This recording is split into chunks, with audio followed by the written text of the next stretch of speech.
What's up, my comic comrades? All of us here at Variant hope you guys had a great Christmas and a happy holiday week. As most of us know, one of the nerdy gifts all of us received this year was the long-awaited arrival of Wonder Woman 1984 on both the big screen and HBO Max. And if you haven't seen it, you definitely want to check it out. I mean, there's no excuses. It's literally on HBO Max, meaning you could watch it in the convenience of your own home, your TV, your laptop, your phone. Pick one. For those of you who have already seen it and are looking for our thoughts on the movie, keep an eye out for that on Variant and the podcast after the new year. So make sure to subscribe to our podcast channels and add us to your notifications so you don't miss an episode. Anyway, in the new movie, Maxwell Lord is played by the Mandalorian himself, Pedro Pascal. Well, today we're going to wrap up our Wonder Woman 84 themed episodes with the comic book origin of Maxwell Lord. So without further ado, let's dive in. Maxwell Lord first appeared in Justice League issue 1 in 1987, created by Keith Giffen, J.M. DeMatteis, and Kevin Maguire. And as one would assume, Maxwell Lord IV is the son of Maxwell Lord III. Maxwell Lord III was a businessman who made enough money to help his family as well as others in need. Essentially, he always wanted to set a good example and do what is right, being a good role model for his son. But this is where things get tragic. When Maxwell Lord IV was 16, he came home one day only to find his dad dead, apparently by suicide. You see, his father found out the company he was working for was producing highly carcinogenic products. And being the upright man that he was, he couldn't live with the guilt and shame of this discovery. Needless to say, this left an impact on Maxwell Lord IV, and when he got older, he became a savvy, business-minded man. Basically, he was a convincing opportunist with a good heart, or so it seemed, but more about that in a bit. Lord is actually one of the characters responsible for the Justice League turning into the Justice League International. He would work behind the scenes of the Justice League, and we would soon find out he's under the control by a villainous computer created by Metron. Said computer wanted Lord to set up a worldwide peacekeeping organization as part of its plan to dominate and take over the world. A later retcon in the continuity changed his control to the villainous computer program called Kilgore, which we find out took over Metron's machine. Once free of the computer's control, Lord was portrayed as a moral businessman and not really a true villain. We also see him struggling with his consciousness while developing hero qualities, though Lord was a con artist. He basically walks that line of not really being a bad guy, but he's not a good person either. Now at this point, I know some of you may be asking, does Maxwell Lord have any actual superpowers? I know he ultimately became a villain of the Justice League. And to answer that, at first he didn't have any superpowers. He was just a normal dude, but that all changed during the Invasion crossover event.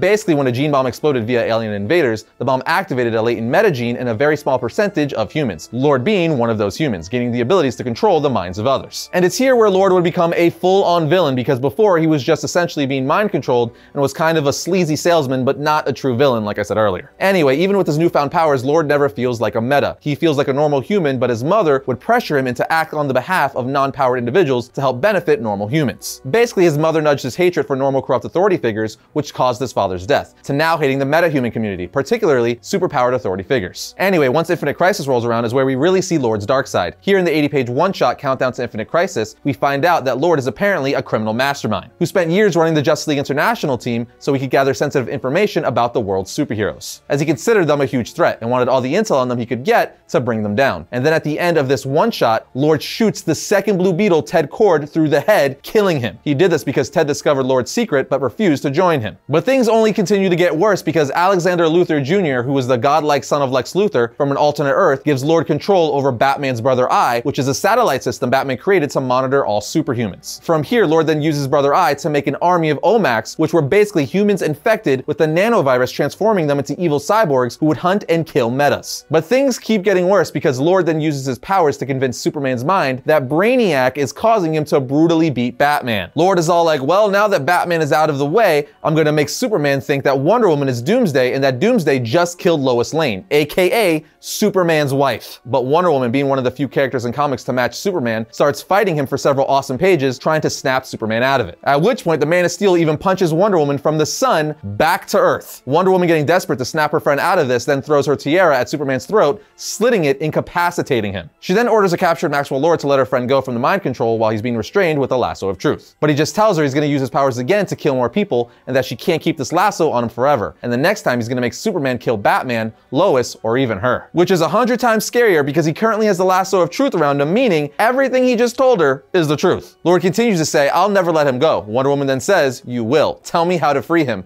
from your control. Lord then says, kill me. So Wonder Woman obliges by snapping his neck. Eventually, Lord would be brought back to life during the Brightest Day event, being one of the resurrected heroes / villains. And then more recently in DC Rebirth, he's running in head of Checkmate, assembling a team consisting of Dr. Polaris, Emerald Empress, Johnny Sorrow, Rustum, and Lobo to assist him in efforts to take down Amanda Waller. Now, as for powers and abilities, like I said earlier, he has the power of mind control, although it often takes a toll on him, and when he uses it too much, it makes his nose bleed. But he's also an extraordinary businessman and master manipulator, which I'm sure will definitely be on display in Wonder Woman 84. In fact, Lord is such a master manipulator, if it wasn't for Lex Luthor, Lord might stand a chance at taking the spot of the #1 manipulator in the DC universe. As for Maxwell Lord reading recommendations, check out Justice League International, The Secret Gospel of Maxwell Lord, Justice League vs. Suicide Squad, Justice League Generation Lost in the Blue and Gold story arc from Jeff Johns' Booster Gold run, and Superman Sacrifice, where Maxwell Lord mind controls Superman. And just like that, that brings today's episode of Variant to a close. But if you enjoyed today's video, be sure to check out this one to my left. And if you like all of our content, be sure to subscribe, like, and comment.